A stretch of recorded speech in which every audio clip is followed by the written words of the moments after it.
मनापासून पुन्हा एकदा जयंत पाटील साहेबांचं आणि आपल्या सगळ्या तमिळ मराठी बांधवांचं मनापासून अभिनंदन करतो, आभार मानतो आणि मनापासून पुन्हा एकदा आपल्या सगळ्यांना जाण्याकरता शुभेच्छा देतो आणि सगळ्यांना उत्तम आरोग्य उदंड आयुष्य परमेश्वराने द्यावं आणि हे आजचा जो निर्णय झाला आहे तो पूर्णतेला जाण्यासाठी परमेश्वरानं आम्हाला इच्छाशक्ती प्रदान करावी अशी विनंती करतो.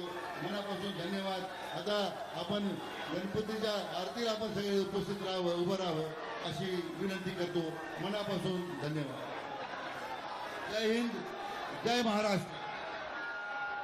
बांधवांनो, या मीडियाच्या प्रतिनिधींना जे तुम्ही भरभरून प्रेम दिलं, या मीडिया